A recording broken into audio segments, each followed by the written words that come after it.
Well, welcome back to another episode. This is obviously a special one because we have a special guest today. The one, the only, the LJ, the my favorite person. The love of my life. The love of my life. Yeah, exactly. But it's not all going to be fruity questions. I'm going to ask a lot about your interests, your passions. You have no idea what I'm going to ask you. No. But I have some stuff lined up, and I think we're going to have a lot of fun. We better have fun. I don't know why I'm doing this. I didn't force her to do this. I asked her. You're fine with it, right? Yeah, I was excited. Okay, Yeah. Cool. So, you, former university athlete. Yeah. Chef/food influencer. In my dreams, but yeah. In your dreams. I would say you're an adventurer. You love the outdoors. You're a role model for children. You're a teacher. And you're Connor's mom and my love. So I kind of wanted to start with the first thing that I said is that, former university athlete. We're both former athletes. I thought that would be kind of a good place to start here.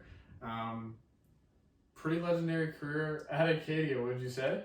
Yeah, it's pretty unreal. Yeah. Yeah. So close your eyes. Just think of a moment back to your career. What's the moment that stands out when you close your eyes and you think you get sent back? Oh man. I think about in my second year. We went to nationals in Victoria. We had finished second in AUS, which was our conference that we were in, and we went to the national tournament kind of just on like an extra berth, and I kind of wanted to prove everybody wrong. I knew that I was showing up, and I'd be playing against like a lot of the girls that I grew up playing against, and that the people that would be watching that tournament would have been the people that basically like turned me down every time I wanted to get to a higher level in youth soccer in BC, because I used to live in BC as a kid. And so first game we played York, who came in as the number 1 seed, kind of just like on a whim. They did an upset and there they were. We beat them, which was kind of easy to be honest. And then I got player of the game. Which was, actually no, I don't know if I got player of the game that game. No, I didn't. Then we played UBC in another one. That was like our big test. It was like, how could Acadia, this little school, play UBC in fair? And they walked in like super cocky, because they're a beast. The UBC programs in general are a beast. UBC is always top 10 when it comes to pretty much every sport in youth sports. And I played against like all these girls growing up. And I literally had the game of my life, and I think that that's kind of what put me in this like position of being at the highest level in the sport, in youth sports. I had like locked up the MVP of youth sports. She literally didn't get a shot on net. I was blocking up wingers, like slide tackling, like I'd never slide tackled in my life. Was dominant in the air, and then we ended up losing in penalties, which sucked. But we proved ourselves, and we were able to go into the bronze medal game that way. But I just remember being like, oh, shit, I'm like good. I'm really good at this. Like, because I mean, the year before that, I was AUS first team all conference too, which was a big surprise. I think I think about that. I think about being like a rookie going into the Acadia locker room, and for the first time, and getting our little journals and doing a goal setting session, and myself and like my little first year neighbor, we were writing down our goals, kind of like looking at it like, what are you writing? What am I writing? And mine was like, I want to play at least, or I want to play like a quarter of every game, and I want to get better at my left foot. And it's like, little did I know, I was gonna step in and be a starter, like basically like the best defender on the team, Yeah. score like 4 goals as a first-year defender, and get a first-team all-conference and a first-team or just an all-rookie U Sports award. Yeah. Like, what?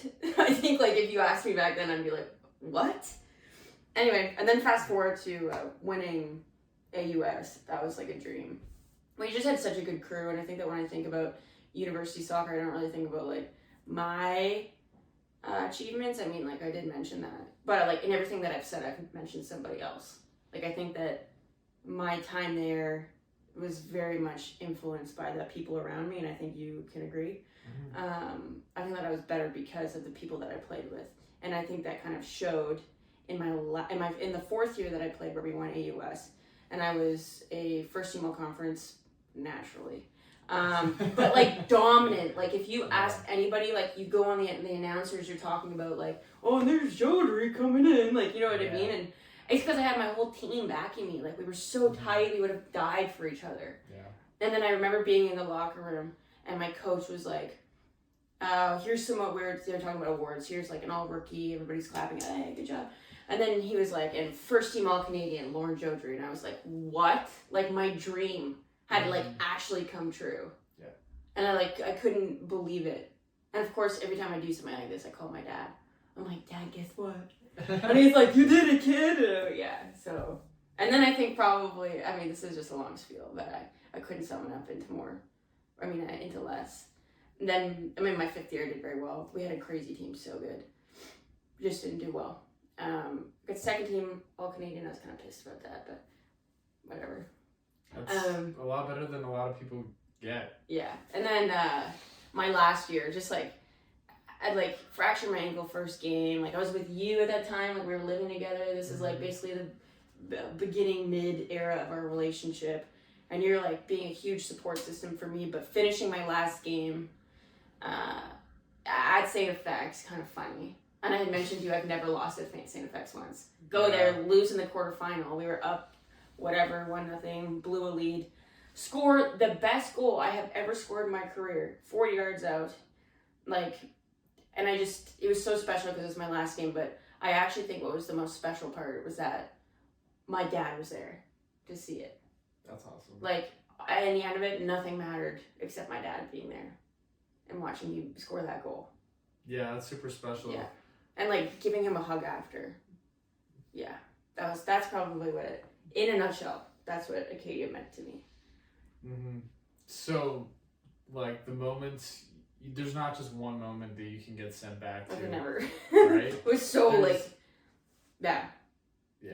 And in, like, your deepest, darkest days, too, which you remember the most, it's that sport that pulled you out. True. You know what I mean? And I remember that, too. Mm-hmm. And, like, when you talk about your dad, I remember my final game with X at UBC. Mm-hmm. Like, after the game and my parents being there, that just meant the world to me. So, I think that's... Yeah. It's, like, enough to make you cry. Oh, absolutely. I cried. Because saying that. I've bawled my eyes out. Yeah. But you think about them being with you from the beginning, them, like, putting your gear on you and, like, driving you and you're nervous and they're, like, driving you to practice or the game and they're with you through everything, and then there's that last moment where you're like an adult. Yeah. And you've had this massive feat or massive defeat in our cases. Mm-hmm. And the people there that have always been there are there. They're with their arms wide open waiting to make you feel better. Absolutely. They're just as part of the dream as you are. Yeah. Like they are a pivotal factor. My dad was trying to be my agent my whole life. I'm like, Dad, chill. Don't send my highlight tapes out. It's like, I didn't make this. but really, it's like, I mean, there is parents that do go too far. Yeah. With that kind, like where they want the dream more than the kid. Yeah. Right? My parents were never like that. Yeah, but I mean, it does happen. But like, you know, I sent out my tape to all these college coaches and stuff. But like, your dad was, you know, he wanted this for you, and you obviously wanted it for yourself. And look like what, you know, happened. Yeah. You had an amazing career, a legendary career, and you know, all Canadian, 2-time, conference All-Star 4 times, 3 times, 4. 4 times. U Sports All Rookie team. Don't forget All Canadian in my last year. And an academic academic All All-Canadian. Canadian as well. That's what I wanted so bad the whole time. So what do you think set you apart from most of the girls that play soccer, not just at Acadia, but like U Sports in general? Like what was the difference maker that made you have all the success? What do you have that's innate? Well, I'm like very competitive. And I think that in that like competitive nature, I convinced myself that like there's no other option but to like be the best and like do the best. And I think that like, I mean, I do remember when I was playing and I had like, then I had seniors and I had captains, they kind of like instilled this there's no other option mentality in us, but they did have this like ounce of taking it too seriously, and if it doesn't go our way, it's like the worst thing has ever happened. It's catastrophe. Whereas I think that like I always just knew that as long as everybody was on the same page and we all felt good about what we were doing, then we would do it. Yeah. And like I think that I always tried to show through example what it would actually take to do it. So like showing up in practice, like I would go hard, but I would also be the first one to laugh and like joke and be like, "Hey, fuck you, we went out." You know what I mean? Like I never took myself too seriously because why would you, right?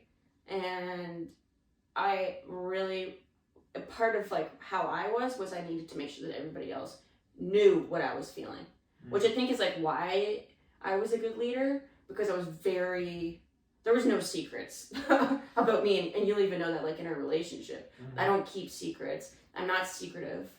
And so like in my leadership, I'm not secretive. I'm not secretive about what I think, about how I feel about somebody. And I'm never somebody that's like bitter towards other people. So I think that because I was like free in that aspect, the only thing to do was to play soccer. And I mean, like I said, there's no other option. I was competitive. So like when somebody said, "Your left foot is shit," I'd be like, "True." And I go fix it. And I never took anything to heart because it's not that serious. And literally, like, Maddie Harnish, my great friend, and teammate and co-captain at Acadia, she'd always say, like, "It's not that deep. Nothing's that deep. It's not that deep." And I just remember thinking that over and over and over. It's not that deep. It's not that deep. And so we always made sure, and I always made sure to have fun first. But I'm uber competitive. But when I don't win, I don't sulk and take it personally. I just like keep it going.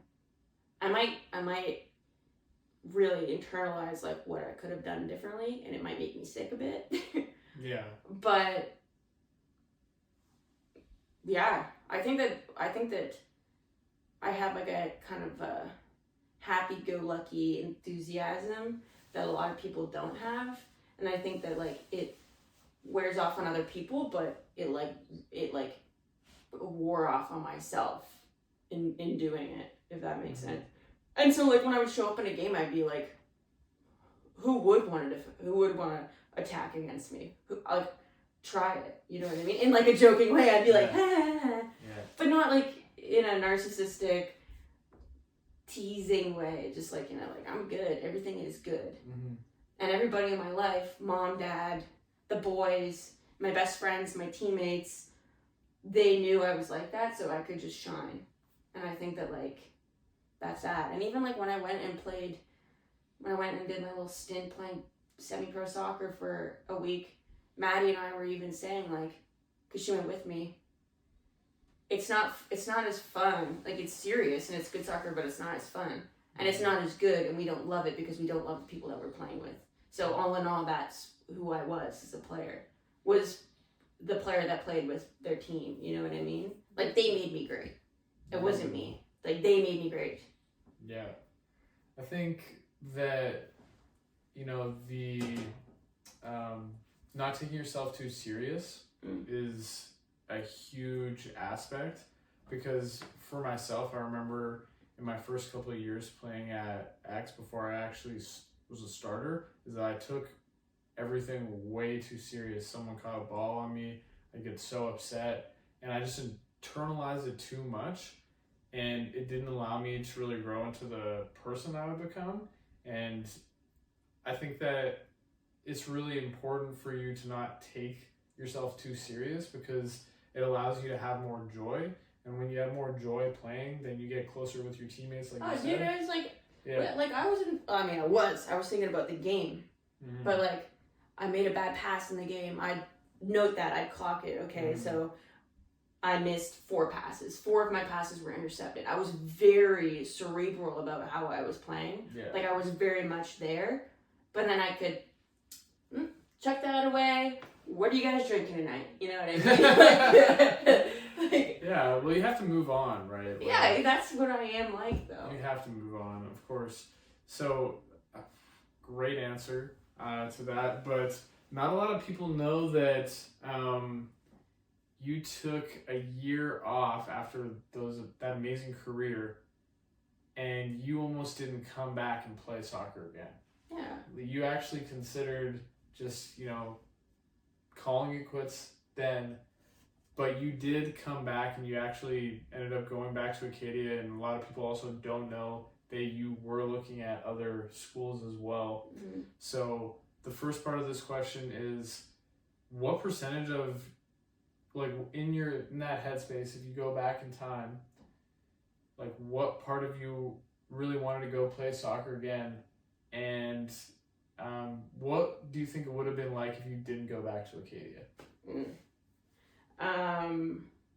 I think that my coaches had always said that, like, I was like the epitome of Acadia women's soccer, and Emmett, my old coach, would always joke about, well, we don't have to worry about you coming back for 5 because we already know you're going to come back for 5. Mm-hmm. And then he'd be like, well, it's all good. We know you're going to come back for your 7th year. Like, so I think that everybody kind of like knew that, and I think that when people would say that, not that it would like put I wouldn't like self-identify with what people were saying about me in Acadia soccer, but I just like knew that at my core, clearly that is a huge part of who I am and who I was. Yeah. And so when I finished, I remember like I was playing futsal, which is like indoor soccer with a bunch of like girls who are like 5 to 10 years older than me. Mm-hmm. And they played AUS soccer, and some of them didn't finish out their 5th year, and they literally looked at me and they were like, so what are you gonna do after this? Like, what are you gonna do for work? Are you gonna go back to school? And I would say like, yeah, I'm interested in going into education. And then they're like, are you gonna play? And I'm like, I don't know, kind of like in denial. And they'd be like, why won't you? Like, why wouldn't you go play? Why wouldn't you use your last year of eligibility? Like, it makes no sense. And then I think I kind of started to actually internalize what they were saying of it, and I was like, yeah, okay, they're right. And I knew, like, I love soccer. I was playing it any chance I could. I was playing futsal, I was playing indoor, I was playing summer soccer. It's just like a part of who I am and who I was. Definitely who I was. Like, it wasn't done yet. Yeah. I think. And so I think that part of me was probably like an 85% chance. And like, I think outwardly, I was like a 40%, and I might play. And I think I was starting to convince myself of that, but deep down, it's like, that's what I want to do. And I want to get a degree that I can like apply to things. Because what was going on was not working, with just one degree.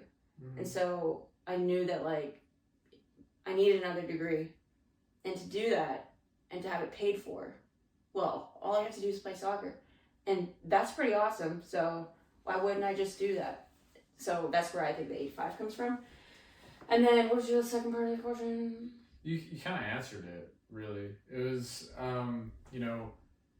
the portion of it was why wouldn't you, like, what part of you was it really in denial, though? Like, where did that denial come from? Oh, just like other people moving on.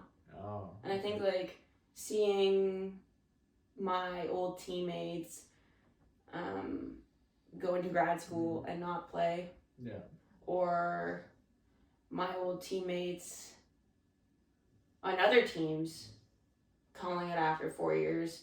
And like at that time in your life, you're also friends with people that don't play sports, and you're seeing them like they've graduated and now they're going into some freaking, they're getting their CPA, you know what I mean? Or they're like, oh, I'm a financial advisor at BMO, and it's like another post on LinkedIn, and you're like, well, it would be weird if I went back to go play soccer and live out my little frat era again, you know what I mean? See. It was like a fall behind. That's what I felt like. Yeah. And then I like spoke to my parents, they're like, you're not falling behind, you're literally getting another degree so that you can like advance in your life. And I think that was probably the part that was holding me back. And then I think even just like university soccer, university sport is so intense that when you're out of it, you're like, you don't hate on it, but you're like, wow, that was a lot. Like you're like, that was so hard, and you remember all the good times, but you also remember all like the times that were tough. Yeah. And when I was convincing myself, oh, I don't need to go back, I think I was just thinking about all those times that were really tough. Yeah. And convincing myself that's why I didn't want to. Oh, it's hard on my body, you know what I mean? It was, but sure. You know. Yeah. Anyway. The second part of that question was, why did you decide to go back to Acadia? And you honestly answered that at the beginning. You said that I am Acadia at my core. I want you to elaborate a little bit on that. I mean, like when we first started dating, I mean, I was talking to like the Calgary coach. I was like, I reached out to the TRU coach out here in Kamloops, and we had some conversations, and like they both had offered me like good opportunities to come and fit in within the team, and then like I told me kind of what training camp was going to look like, and oh, we can probably cover this much of your school, which like was probably more than Acadia could have.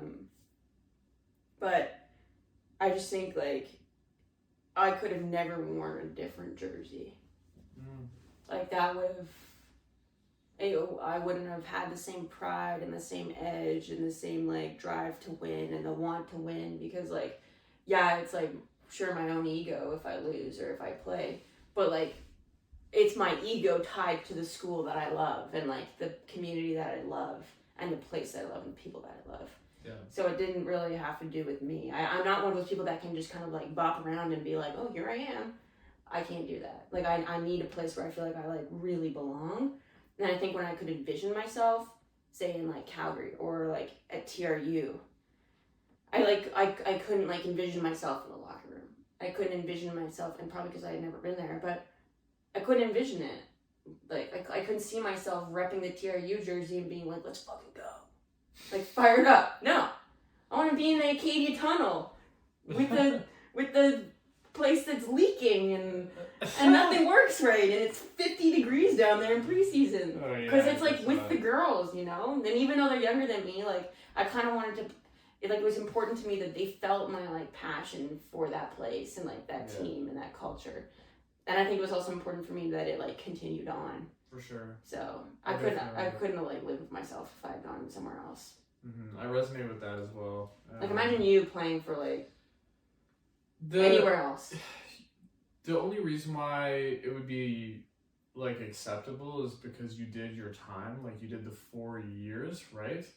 And you know, if you were to go and get another degree at another university and it just made more sense that way, like no one from Acadia would ever you know, fault you for doing that, right? But ultimately you could have gone to multiple different universities to do it. And soccer was a big factor in that, and you ended up choosing. But I also knew like that's where I would have been supported the most though. Like I would show up, I'm getting into a new degree.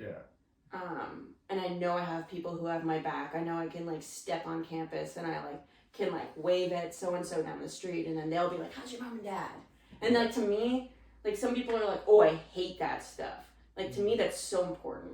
Like it's really important to me that people know me and they know where I come from, and they like remember the last thing I said to them, and I remember the thing that they last said to me. Like that's really important to me, and that's a place where that happens all the time. For sure. There's something to be said about the smaller schools. Like that's something that the AUS has. It's a culture thing that I do think that some of these big schools, they don't have, they lack. They can recruit the best talents. They have, you know, ample funding compared to some of these smaller schools, there is this thing about going to a smaller school where the culture, the community is just backing the sports teams on another level. Yeah. But you know, that's nothing against going to a big school. There's just going to be these plus and minuses, and I think that you beautifully said it, just the way that, you know, people know you, they're going to support you in a way that you wouldn't have gotten if you went to Calgary or TRU. Yeah. Well, when we started dating, I was learning a little bit more about like your recruitment initially, and what I learned is that you got recruited really, really young, and that's a normal thing for women's soccer. That, what was it, like grade 9, grade 8? Grade 10. Okay, yeah. Grade 10, the Jacksonville University coach offered me an 80% scholarship. And I was like, oh my God, Jacksonville, Florida, a scholarship. And my mom's like, no. You are, I don't think I was 16 years old. I know I was 16 years old. Imagine me making a decision about the next 6-7 years of my life right there. And that's what it's like, but that's like old now, especially for the States. Like some people get recruited at, oh my God, maybe like there are Iron Girls at like grade 7. Grade 7. Especially if they're in like a national stream or like a academy program. Wow. Yeah. Grade 7 just seems You're 12. So young. So they're like, oh, she's got talent. And then they build you up until you're about U15. And then you can play for the U17 national team. In Canada anyway. And then it's like, are you not going to West Virginia? Are you not going to Indiana? Are you not going to Oregon State? Are you not going to LSU? Are you not going to Memphis? Like, yeah. And that's like what it is. People are being scouted that young. And they're making decisions about their future that's like unheard of. And then they get there and they're miserable because they fell in love with the dream and they miss home and they miss their friends, and it's like a business. It's tough. And totally you're too young to go through that. It totally is. So, but I guess that has been happening in soccer forever. Yeah. Like, you think about these academies all over Europe, and like, they're taking kids from all over the world at these ages, and they're building them up in these like academies. Taking the kids to like Barca and stuff. Yeah. I guess in the realm of like D1 recruiting or just university recruiting, it just seems so crazy because the kids that are getting recruited just keep on getting younger and younger. Yeah. So it's like what I said though, it's a business. So if you think about it like a business, if you are a business owner and you are driving the income and growth of your business, wouldn't you want to be the most prepared than not? Like, wouldn't you want to have all your ducks in a row for like 3 years from now? Or 4 years from now? And if like that 3 year from now, 4 year from now thing doesn't work out and you need to like scale down and cut out a few of the weak ones, then you can do that, but you still have your core. Yeah. And then you just fill in the gaps. That's what they do. Right? Like, it's just planning. Because they know that, okay, so if I have this center back and she's coming in 3 years, and I have a center back right now who's in their 4th year, then the one that's in their 2nd year can come in and play out the next 3, and then by the time that's done, then that one can come in and she'll be a starter. It's like you're filling in the gaps, right? So, yeah. Because it's small. Like, it's not like in football, I guess, where there's like 4 people in that position who are just kind of like waiting for their next spot in line. It's like probably 2 because you have a roster of 18. So. Yeah. I know that in football, they're recruiting kids younger and younger, just like all these other, especially with NIL. The game is like advancing too. It is. It's so much, and I just think sports are becoming so much more a business anyways, and that's not necessarily such a bad thing for a lot of these families, because, I mean, imagine going and playing D1 football for a Power 5 school, and you can make tons of money. And you grew up with nothing. And you didn't, yeah exactly. Yeah. So, like, I don't think it's necessarily a bad thing. I think it's actually good that, you know, kids are getting NIL. I'm going to pivot a little bit. You're huge into cooking. No, yeah. We all know this, right? So, what is your big dream and aspiration with your cooking? Like, what would you love to see come to fruition from your passion? I think that my eternal dream, if I'm like thinking about it, visualizing it, one I love to like teach. It's like I know that I love it. I'm good at it, and although I like try to run from it at the moment, I love it. I think it's just the burnout of working in the school system that kind of like strays me away. But I want to be able to like teach people the beauty of cooking and the moments of like stillness and gratitude and connection that it can bring.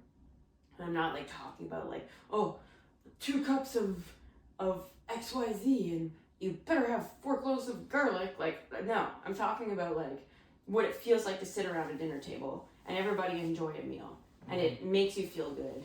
And there's leftovers, maybe you can take it home. And people are talking and they're saying, oh, my grandma used to make whatever like that. Oh, and you're connecting to it and you're connecting with the people around you. So I want to be able to like teach people specifically who come from like disadvantaged communities or situations, specifically like youth, like the power of cooking and the simplicity of it, really, if you break it down, and how meaningful it can be and how good for you it can be, knowing what you're putting into your body and knowing the difference of it making you feel good versus not feeling good. And I think that just like having a cooking school, like that would be so cool. Even like you and I would talk about like this like ranch property, and imagine on part of it there's my little cooking school, and I have like this big table, and I have a crew of kids that come in and they can like graduate from the program, like those cooking schools at like Superstore or whatever.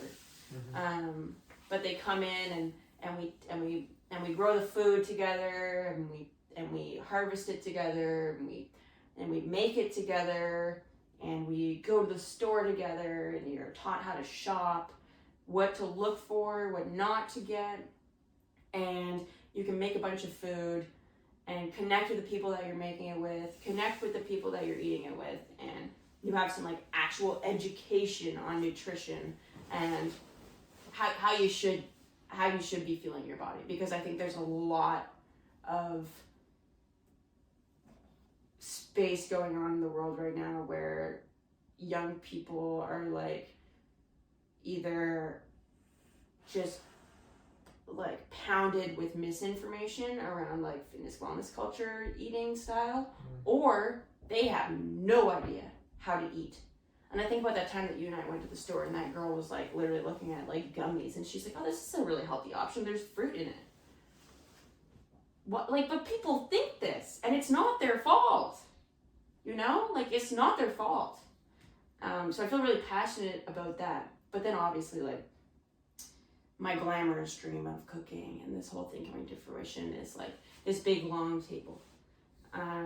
Where people come around and I host like separate clubs and I curate the event, and these influential women in different what would you call it, like a not like a realm, not like a sphere, but like a just industry, like industries, they come in and they are like the speakers.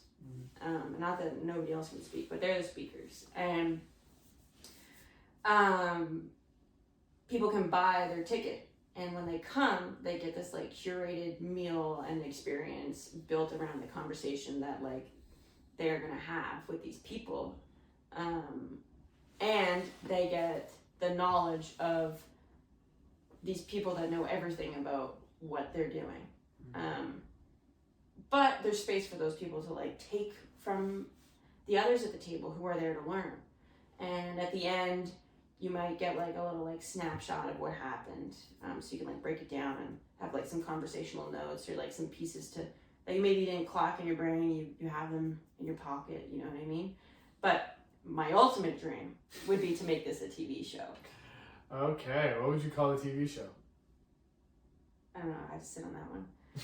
But I would like love to pitch it. Like part of the show is like me like sourcing the individuals who would like come and sit at the table to offer all this information and knowledge, and then it would be like my crew like curating the menu, finding the produce, finding the meat, finding like the table setting, all the decorations, like curating it around this, so it's like this whole process that you can see from start to finish.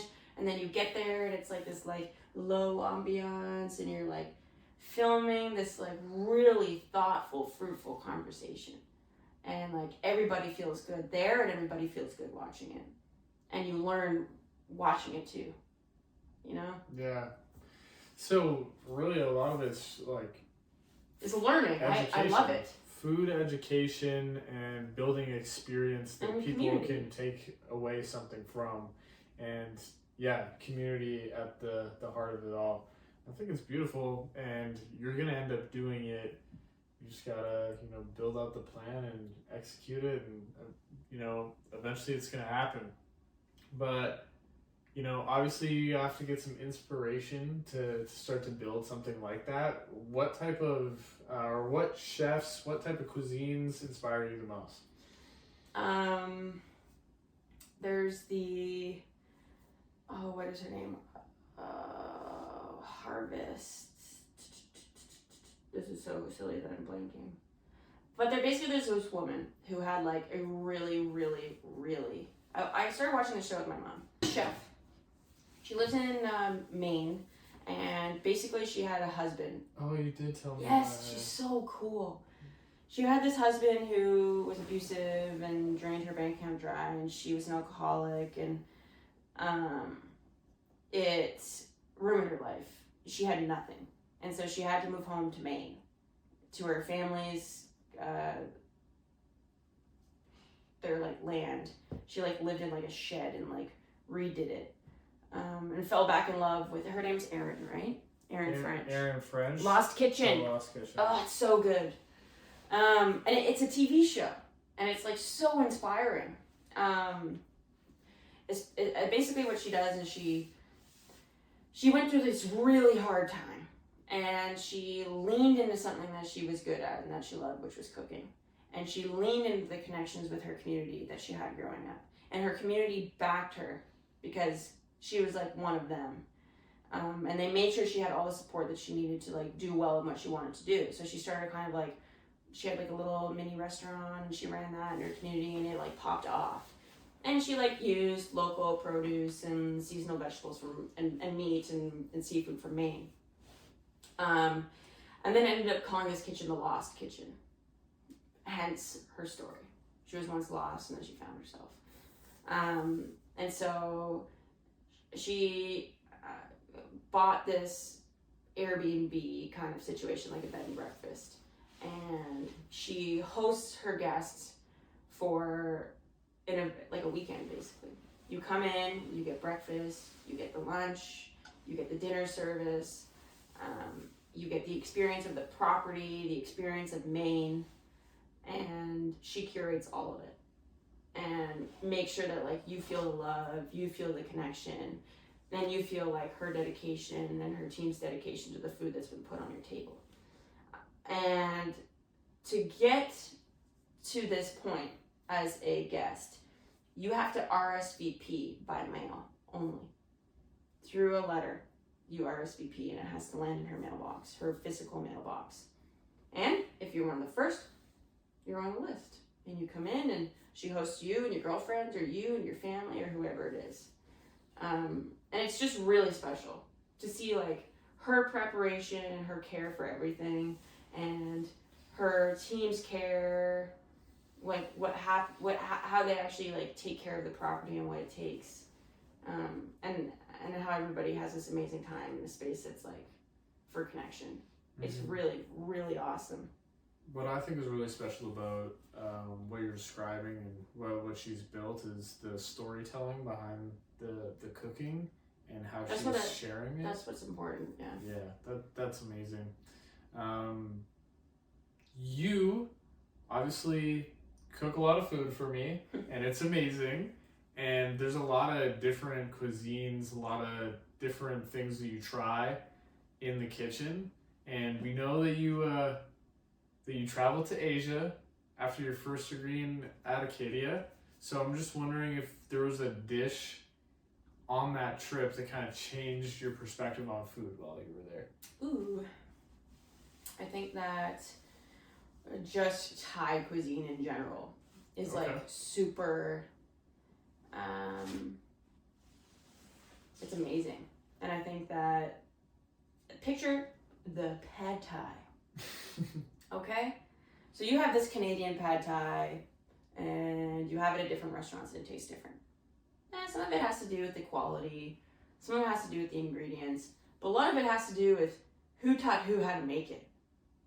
And so you have the Thai woman who's in her 30s in the kitchen cooking the pad thai. Yeah. I'm just using this as an example because everybody knows what it is. I'm just thinking about that, like Gordon Ramsay making that pad thai. And they're like, this is not pad thai. And then, he's like, Gordon Ramsay's like, what do you think? And he says, this is not pad thai. Yeah. Yeah. So everybody makes it differently. And I'm like relating this to like people living here just so that it's relatable. When you go to Thailand, you notice how different the food is in the different regions that you're in. So in some places it might be really a lot sweeter, it might be thicker. The dark sauce might be more. You might have more oyster sauce. And then in some places it might be a lot lighter. The noodles might be thinner. There might be more bean sprouts. There might be different vegetables. And I think that what Thai cuisine is really like a reflection of the land and the history of those areas. So if you think about the north, there's a heavy influence from like Laos and Cambodia and Sumatra and those countries, whereas in southern Thailand, around the coast, there's so much seafood. You might have more curries, so more influence from like Malaysia, Indonesia, like those places. So they all have this kind of like blended cuisine. And so there's these staples in Thai food, but they're all so different. And I think my favorite part was how the street food was the best food. It is like $2 Canadian to get a home-cooked meal by a Thai grandmother on the street who, that is her job. She goes about her day getting all the ingredients, and then she gets her wok out, puts the oil in, and she's making freaking Thai basil or like Panang curry or like crispy prawns all night. And she's the best on the block. Yeah. And it's like, these people flock to these women, and it's the women who make all of this. You never see a man making it. Oh, okay. It's so cool. It is like actually so cool. Yeah, I would love to try some street food. I would love to. Now, if I give you 2 plane tickets tomorrow, where are we going? And give me the first dish that you'd want to try in these places. 2 destinations. I want to Spain. Spain? I'm getting a true Spanish paella. Okay. Because that's like one of my favorite foods ever. And Puppy used to make a paella, and my parents are always like, "But I made all this paella." It's like a scene from a show. It's a quote. And then my second one would be. Oh, it's so difficult. You know what? I think I'm going to. I want to go to Argentina. Argentina. I want to try some chimichurri and some like Argentinian shrimp, like some true prawns and like some like just nice, fresh, like fiery food. It's new to me. Like it's not something that I'm like used to. So something cooked on like a. It's like really zesty flavors. Grill. Yeah. Yeah. I think it's in Peru. You eat guinea pig, I think. It's not in Argentina, it's in Peru. So I'm like, I'm not having any guinea pig, but that's in Peru, don't worry. Argentina, that's an interesting one. I didn't think that I was going to hear that. I was expecting something like Italy or.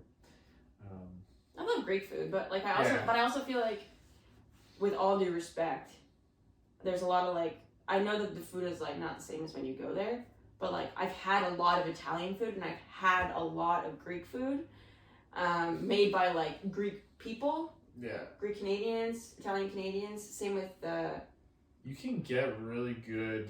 Like Middle Eastern food. You know what I mean? Yeah, because Canada is so diverse that you can find some really authentic restaurants. Exactly, and I think that I couldn't find any like authentic Argentinian restaurants, and I think that like this That's Spanish food I love. It's like got like smoky flavors and like lots of tomato and parsley, and it's so good. You don't really see that many Spanish restaurants. No, the one downtown in Halifax, fire. What's it called? Something or other, tapas breakfast or something. Just kidding. That's a dish. I don't know what it's called. Oh, it's called you don't know it. It's okay. But shout out them. So we just moved here, of course, and that was a journey. What was the biggest lesson that you learned from moving across the country with me? You and I do things differently, and that's okay. You just learned that? We've been living together for... No, but you know, sometimes the only time we ever bicker is like when like I think of something that should be done a certain way and you're doing it a different way. Or vice versa, but mostly that way.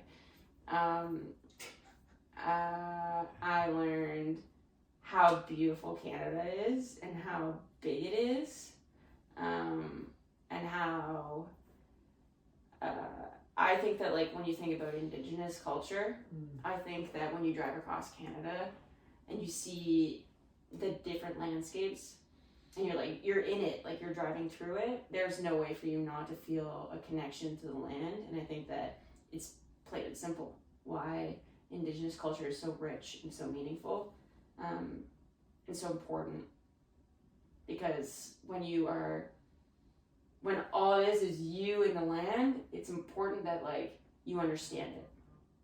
Yeah.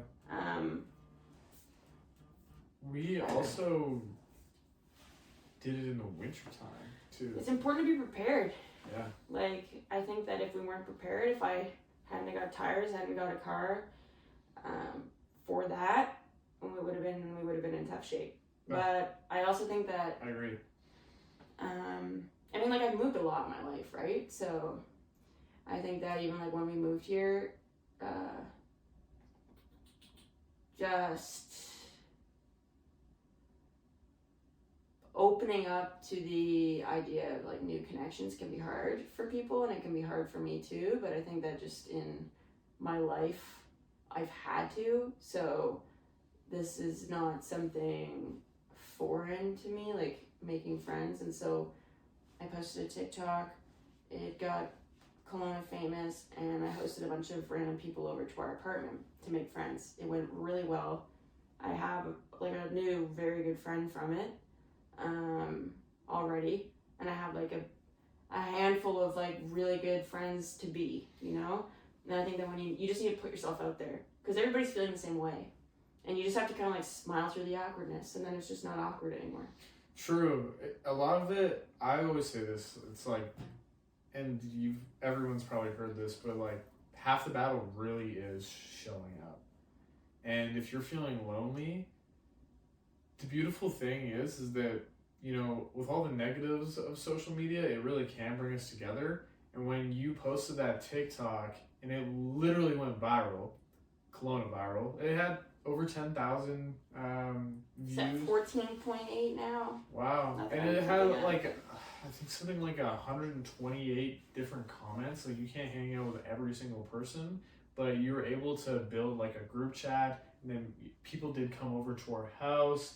You got to meet all these different people, and I just think it's amazing that that one TikTok that you probably didn't think anything was really going to come out of it. I thought maybe like 5 people would be like, hey, you want to hang out? And I'd be like, yeah, sure, something to do. It's like, it's so powerful what social media can do, especially when used in the right way. And that right there is a perfect example of it. So I think that's a great takeaway from our move across the country, and you know, I'm just excited to see like the new relationships we build out here. Like I'm not nervous, I'm not scared of like the awkwardness, because I know that, you know, the awkwardness is just a part of, you know, becoming the person you want to be, and like becoming the person you want to be. Also, a major factor in that is being surrounded by the people you want to be surrounded by, right? So that's awesome. What is one big thing that you want to experience in the next 5 years? I want to experience financial freedom. For real. I want to experience financial freedom. Yeah, I would love to experience that. But I want to experience I don't know. I think financial freedom, like, it can offer a lot of things. So just unpack that a little bit. Like financial freedom. There's so much that comes with that. Freedom. Financial freedom is. I think that freedom offers of you time. Exactly, and I think that would offer us like the experiences of traveling, the experiences of taking it slow, the experiences of, I don't know, buying back our time. Yeah. You know what I mean? Like taking 2 weeks off to go backcountry camping just because we can. Yeah. Like these are things that I want to experience. Like I just want to live my life. And I think that coming here, you're surrounded by the world because there's so much of it and you can see it. Like that's the beauty of the mountains, is that it's not just like plain and you can't see that far. It's like, oh no, I'm looking at a hill right now and there's mountains behind it. And then there's a huge mountain range behind that, and then there's an even bigger one behind that. Yeah. And so you can only imagine what's going on there. Yeah. BC is and truly what you a could beautiful province. experience. Yeah. There's so much out here, because there's one thing about Nova Scotia. I love Nova Scotia, but there's a reason why people move away from Nova Scotia to like Western Canada. It's because to a certain degree it's limiting. The economy is not. If you find your niche, like if you you can be totally successful there. I would say that like I would counter that by just saying that I think that in the city of Halifax there is a lot of opportunity, but there's specific opportunity only.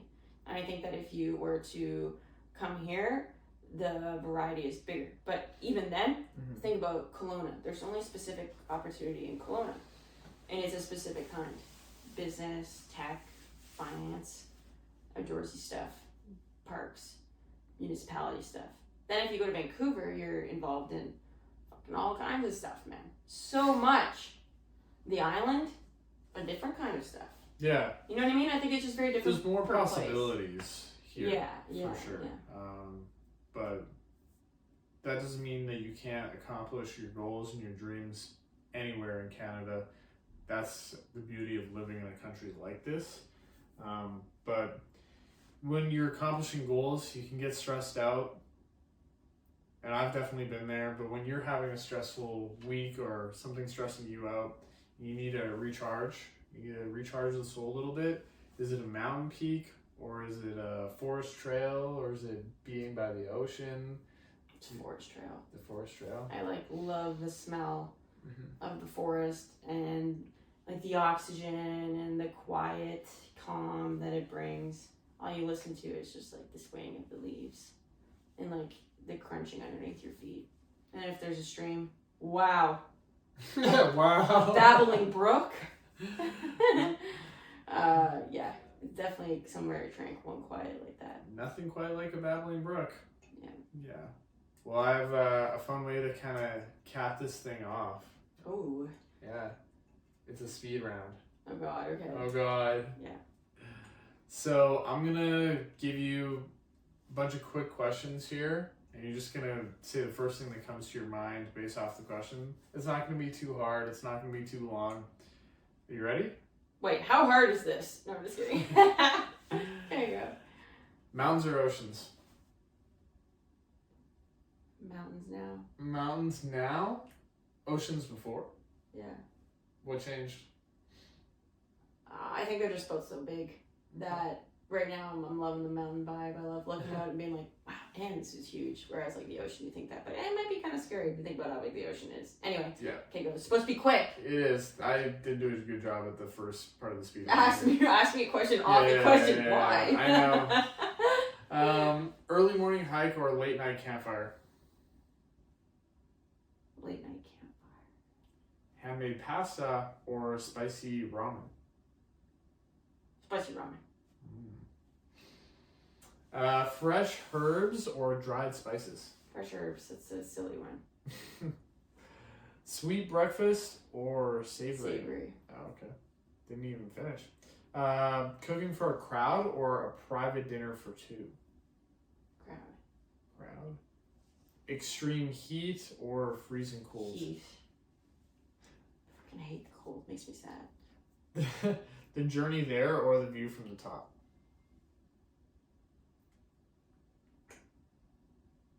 The journey there. I feel like that's the right answer, isn't it? There's no right answer. The perfect assist or the winning goal? The assist is always the best. I thought you'd say the assist. First thing you do if you win the lottery tomorrow? Call my mom. I'm gonna be okay. I promise. Right. Last question. What do you love most about me? Aw, you had to put that in there, eh? Yeah, of course. You're just so sweet. I think that, like, from the moment I met you, I just could be myself. And that's really nice. You don't really get to do that. And I'm always safe. I never have to worry about anything. Good answer. And you're just so sweet. You're very sweet. And I love you lots. Love you too. Thanks for doing this. Thanks for having me. Yeah. What do you think of me starting this podcast and storytelling?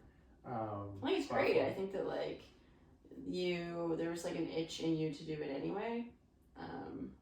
Like, you, like, innately love speaking to people and, like, conversation. Mm-hmm. And I think that anybody that knows you knows that you could probably talk for hours. So, not in a bad way.